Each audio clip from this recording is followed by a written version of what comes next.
I believe there's some explanation for this universe, which you might call God. Pernyataan berani Elon Musk. Seni Renaissance telah memberikan pengaruh besar terhadap cara orang memandang Yesus Kristus, menggambarkannya dengan ciri-ciri khas Eropa yang umum dalam seni Barat.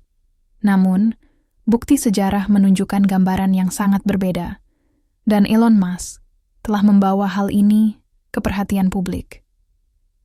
Dalam sebuah siaran langsung baru-baru ini, Musk secara terbuka mengatakan bahwa penampilan fisik Yesus lebih mirip dengan orang-orang Afro-Semit yang hidup pada masanya. Pernyataan ini telah memicu minat dan kontroversi di seluruh dunia. Pemahaman lama masyarakat tentang agama dan ras kini dipertanyakan. Bagaimana jika kita mengubah cara kita memandang sosok yang begitu penting ini? Apa dampaknya terhadap cara kita melihat agama dan sejarah budaya? Pernyataan kontroversial Musk ini telah memicu debat yang melibatkan agama, antropologi, dan kritik budaya. Pertanyaan-pertanyaan ini kini menjadi semakin penting dan relevan untuk dijawab. Jangan lupa untuk menyukai video ini dan berlangganan saluran kami untuk mendapatkan lebih banyak materi yang menginspirasi secara spiritual.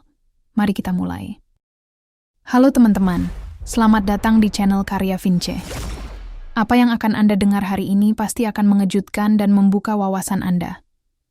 Bayangkan ini, gambaran Yesus yang selama ini kita kenal dengan kulit putih, rambut lurus, dan mata biru. Apakah itu benar-benar menggambarkan sosok Yesus yang ada dalam sejarah? Atau hanya hasil dari seni dan budaya yang berkembang selama berabad-abad?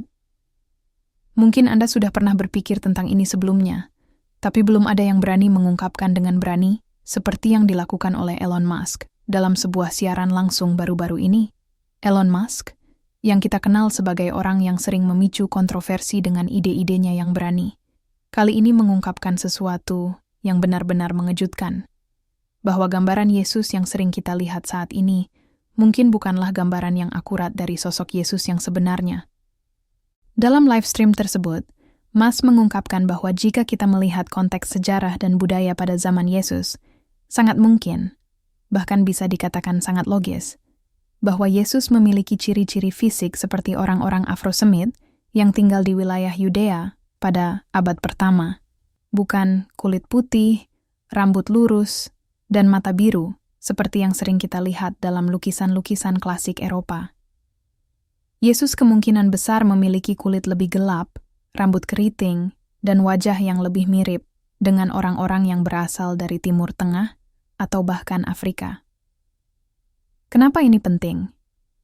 Apa yang dikatakan Elon Musk ini bukan hanya tentang mengganti satu gambaran fisik Yesus dengan gambaran lain.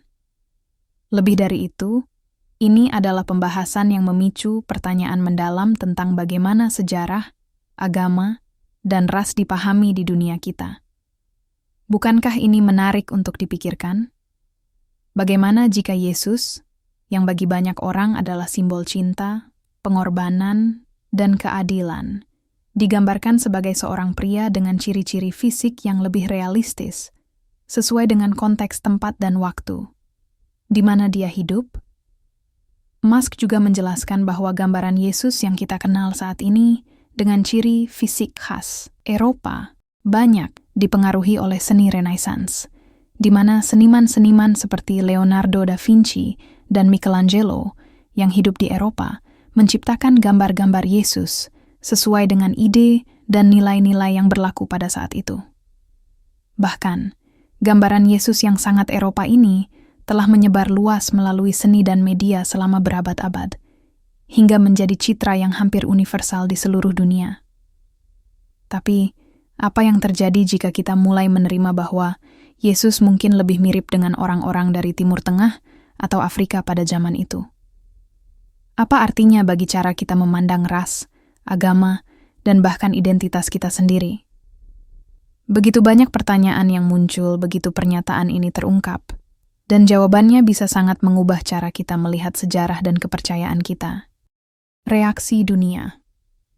Tentu saja, pernyataan Elon Musk ini tidak datang tanpa kontroversi. Segera setelah live streamnya, media sosial dibanjiri dengan perdebatan. Beberapa orang mendukung pernyataan Musk, mengatakan bahwa ini adalah cara yang perlu dilakukan untuk menghapuskan gambaran yang sudah sangat kolonialistik tentang Yesus, yang hanya mencerminkan satu perspektif Eropa saja. Mereka melihat ini sebagai sebuah langkah menuju keadilan representasi, terutama bagi orang-orang dari komunitas Afro-Semit yang sejarah dan budaya mereka seringkali terpinggirkan. Namun, ada juga banyak kritik.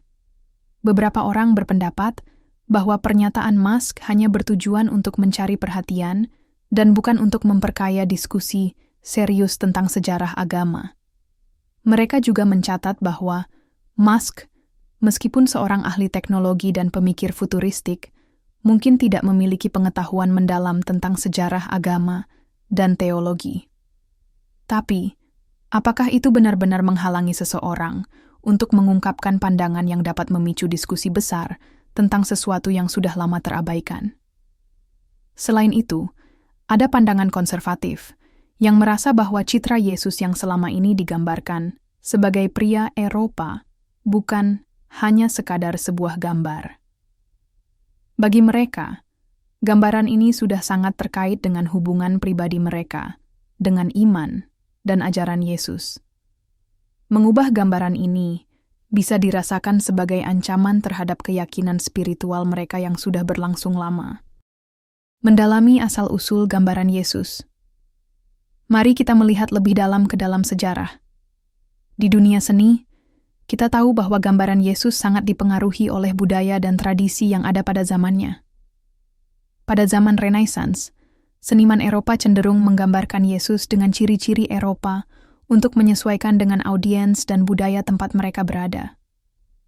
Bahkan, tidak hanya Yesus, banyak tokoh dalam Alkitab yang digambarkan dengan ciri-ciri Eropa yang lebih familiar dengan masyarakat mereka.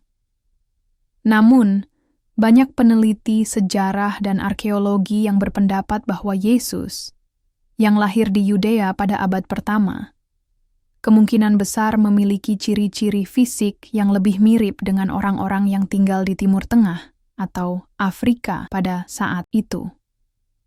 Ini termasuk kulit lebih gelap, rambut keriting, dan wajah dengan ciri-ciri khas dari populasi Afro-Semit yang hidup di kawasan tersebut.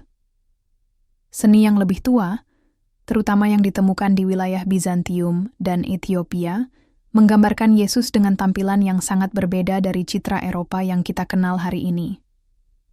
Ini menunjukkan bahwa, selama berabad-abad, gambaran Yesus telah berubah, seringkali mencerminkan pandangan politik dan sosial masyarakat yang mengkreasinya.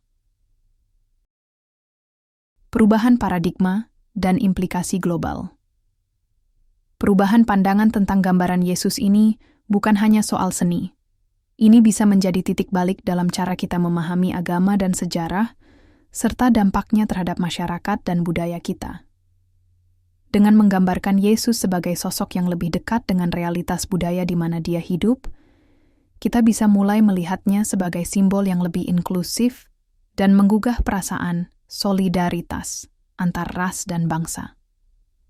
Bayangkan jika gambaran Yesus yang lebih beragam ini diterima secara global.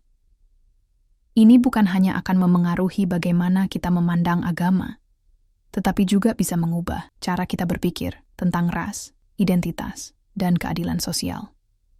Bagi banyak orang, terutama komunitas yang terpinggirkan, gambaran Yesus sebagai seorang pria, dengan ciri-ciri fisik yang lebih serupa dengan mereka, bisa menjadi simbol kekuatan, perlawanan, dan harapan. Tidak hanya di kalangan akademisi dan tokoh agama, pembicaraan ini kini merambah ke seluruh dunia, dari media sosial hingga gereja, kampus, dan organisasi aktivis. Meskipun kontroversial, pernyataan Musk telah memicu diskusi yang sangat dibutuhkan tentang siapa yang mengontrol sejarah dan bagaimana kisah-kisah tersebut mempengaruhi cara kita berinteraksi dengan dunia. Nah, sekarang saatnya bagi Anda untuk berpendapat. Apakah Anda setuju dengan Elon Musk bahwa gambaran Yesus perlu disesuaikan dengan kenyataan sejarah? Ataukah Anda lebih memilih tradisi yang telah ada selama ini? Bagikan pandangan Anda di kolom komentar, karena kami sangat ingin mendengar pendapat Anda. Terima kasih sudah menonton. Jangan lupa like, subscribe, dan aktifkan lonceng notifikasi agar Anda tidak ketinggalan video menarik lainnya. Sampai jumpa di video berikutnya.